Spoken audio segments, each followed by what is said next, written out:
नमस्कार दोस्तों, कैसे हैं आप। लिंक्डइन दुनिया का सबसे बड़ा professional social network. Read Hoffmann जो है इसके फाउंडर और अमेरिका के सिलिकॉन वैली के चमकते सितारे। क्या है रीड हॉफमैन और लिंक्डइन की कहानी, जानेंगे आज के वीडियो में। एक बेहतरीन किताब हाउ दे स्टार्टेड डिजिटल से और पब्लिक डोमेन में अवेलेबल लिंक्डइन पे इंफॉर्मेशन से। दोस्तों, इस किताब के अलावा भी हमने बहुत सी और बेहतरीन किताबों से बेहतरीन कहानियां हमारे चैनल पे ऑलरेडी अपलोड की हुई हैं। तो जो मेरे दोस्त वीडियो देख रहे हैं पर चैनल को सब्सक्राइब नहीं किया हुआ है, सब्सक्राइब कीजिए दोस्तों। इससे बढ़िया बिजनेस, ब्रांड्स और सक्सेसफुल लोगों की ऑथेंटिक कहानियों का चैनल आपको कहीं नहीं मिलेगा। आइए बिना विलंब किए जानते हैं आज की लाजवाब कहानी हमारे कहानियों के चैनल स्टोरी राइट्स पे। Read Hoffmann school and college days. Read Hoffmann जो अमेरिका के कैलिफोर्निया के रहने वाले थे, उन बच्चों में से नहीं थे जिनके माँ बाप उनको बचपन में ही कंप्यूटर दे देते हैं। उनका इंटरेस्ट बचपन में कंप्यूटर्स की बजाय बोर्ड गेम्स और फैंसी रोल प्ले गेम्स में था। लिंक्डइन फाउंड करने के बाद हुए इंटरव्यू में वो बताते हैं कि कैसे बिजनेस के लिए जाने वाले स्ट्रेटेजिक डिसीजंस की इंस्पिरेशन उन्हें इन्हीं गेम से मिली जो हर तरह के स्ट्रेटेजिक मूव सिखाती हैं। उन्होंने अपने हाई स्कूल की पढ़ाई द पटनी स्कूल से की, जो कि एक high school day boarding school था।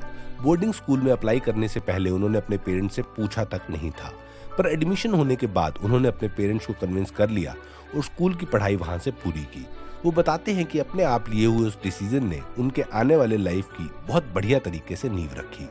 उसके बाद की पढ़ाई उन्होंने स्टैनफोर्ड यूनिवर्सिटी और ऑक्सफोर्ड यूनिवर्सिटी से की, जहां उनकी पर्सनैलिटी ने ट्रू शेप ली।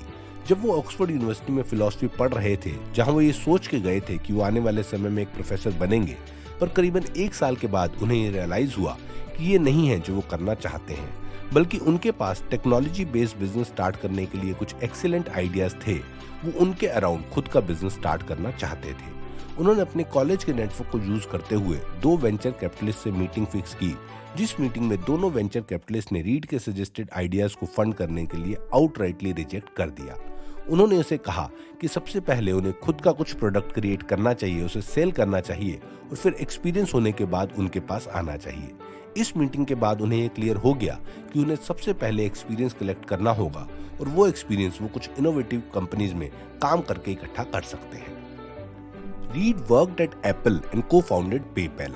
साल 1994 में उन्होंने एप्पल कंपनी ज्वाइन किया, जहां उन्होंने करीबन 2 साल काम किया, जिसके बाद अपने नेटवर्किंग स्किल्स यूज करके उन्होंने एप्पल कंपनी छोड़कर फिजित्सु कंपनी को ज्वाइन किया।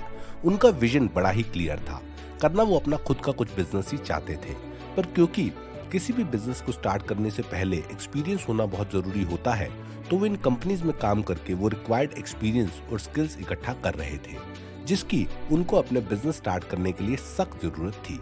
रीड बताते हैं कि कैसे उन्हें एप्पल में काम करते हुए उनके लाइफ की शायद सबसे बड़ी इंस्पिरेशन मिली कि उन्हें एक ऐसा प्रोडक्ट स्क्रैच से डेवलप करना है जो लोगों की जिंदगी में कुछ बदलाव लाए या उनकी मदद करे। जब उन्होंने अपनी जॉब छोड़ी तो उन्होंने अपना पहला वेंचर एक सोशल नेटवर्क सोशल नेट के नाम से शुरू किया। उनका ये सोशल नेटवर्क अमेरिका से शुरू होने वाली शुरुआती सोशल नेटवर्क कंपनीज में से एक था, जिसका ऑब्जेक्टिव था बिना फिजिकल वर्ल्ड में जाए आप कैसे कंप्यूटर से ही अपने इंटरेस्ट के लोगों को ढूंढ सकते हैं और उनके दोस्त बन सकते हैं। क्योंकि इस बार उनके पास कंसीडरेबल एक्सपीरियंस था और एक प्रोडक्ट भी, इस बार उन्हीं वेंचर कैपिटलिस्ट ने उन्हें मना नहीं किया बल्कि फंडिंग दे दी और उन्होंने अपना लॉन्ग टर्म विजन, अपना खुद का प्रोडक्ट क्रिएट करने का विजन को पूरा करना शुरू किया।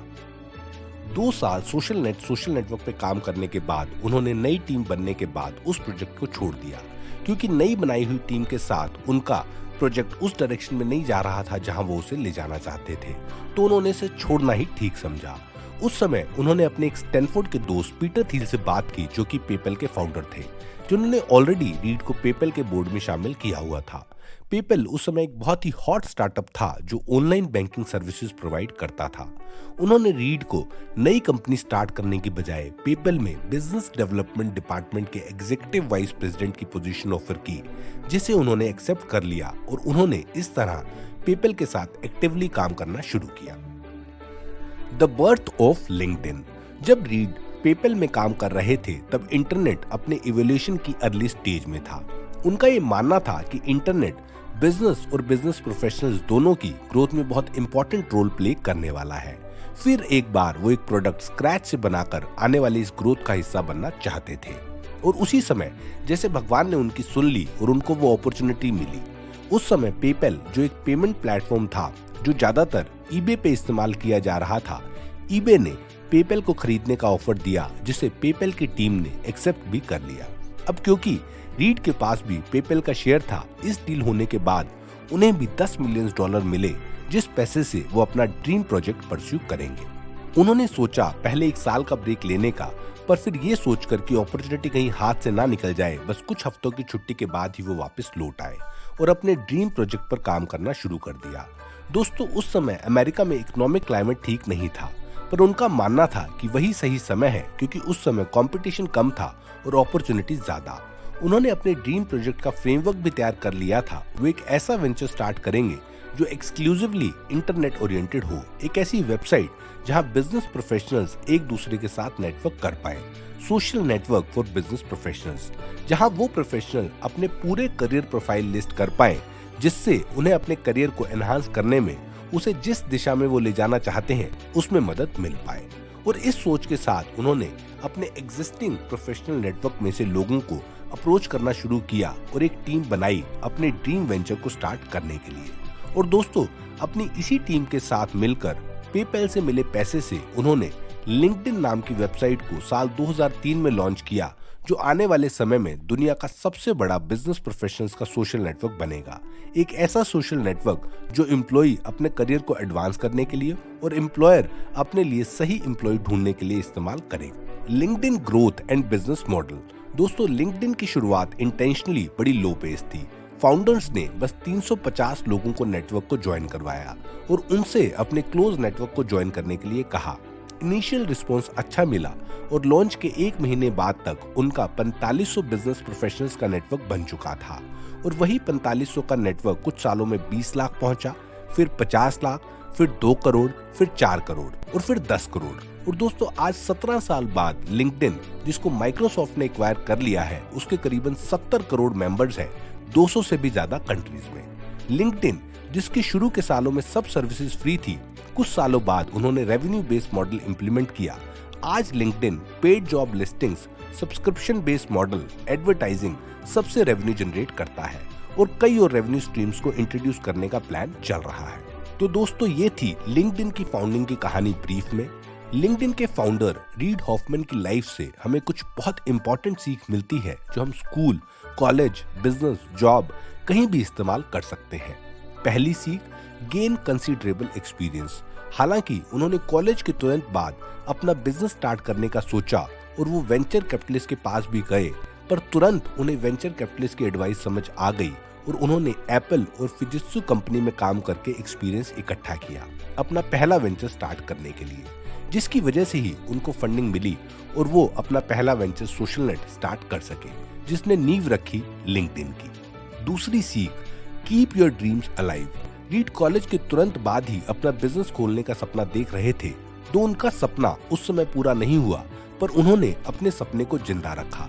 जब वो किसी और के लिए भी काम कर रहे थे, तब भी उन्होंने सोशल नेट स्टार्ट किया जो सक्सेसफुल नहीं हुआ, जिसके बाद उन्होंने दोबारा पेपैल में काम किया, पर तब भी उन्होंने अपने सपने को नहीं छोड़ा और उसको जिंदा रखा और जैसे ही अपॉर्चुनिटी मिली अपने ड्रीम प्रोजेक्ट को शेप दिया लिंक्डइन के रूप में, जो एक रेवोल्यूशनरी बिजनेस बना।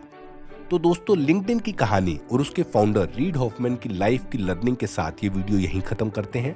अगर आप लिंक्डइन की तरह कुछ और सक्सेसफुल डिजिटल इंटरनेट बिजनेस और उनके यंग मिलेनियर की लाइफ स्टोरी जानना चाहते हैं तो ये बुक जरूर पढ़ें। लिंक डिस्क्रिप्शन में दिया है, आज ही खरीदें। दोस्तों, अगर आप इस किताब के अलावा जितनी भी किताबों पे मैंने अब तक एनिमेटेड वीडियोस बनाए हैं वो एक्सप्लोर करना चाहते हैं और खरीदना चाहते हैं, तो स्टोरी राइट्स के एक्सक्लूसिव Amazon स्टोर फ्रंट पर जाकर खरीद सकते हैं। लिंक डिस्क्रिप्शन में दिया है। ज्यादा से ज्यादा बुक्स खरीदिए और पढ़िए, क्योंकि स्टोरी राइट्स चैनल का ये विश्वास है कि ये book can change your life. Video पसंद आया तो उसे लाइक कीजिए, कमेंट करके बताइए और डिजिटल बिजनेस के नाम जिनकी कहानी आप स्टोरी राइट्स चैनल पे देखना चाहते हैं। शेयर कीजिए इस वीडियो को अपने सभी फ्रेंड्स एंड फैमिली के साथ। और सबसे बड़ी बात, अगर आप वीडियो देख रहे हैं पर आपने चैनल को सब्सक्राइब नहीं किया है तो चैनल को सब्सक्राइब करना और नोटिफिकेशन बटन को प्रेस करना बिल्कुल ना भूलें। दोस्तों, इंटरेस्टिंग अपडेट्स के लिए स्टोरी राइट्स चैनल के फेसबुक पेज को लाइक और इंस्टाग्राम पेज को जरूर फॉलो करें। लिंक डिस्क्रिप्शन में दिए हैं। बहुत बहुत धन्यवाद दोस्तों ये वीडियो देखने के लिए। जल्दी ही फिर लौटूंगा एक और अमेजिंग कहानी के साथ। तब तक के लिए अलविदा।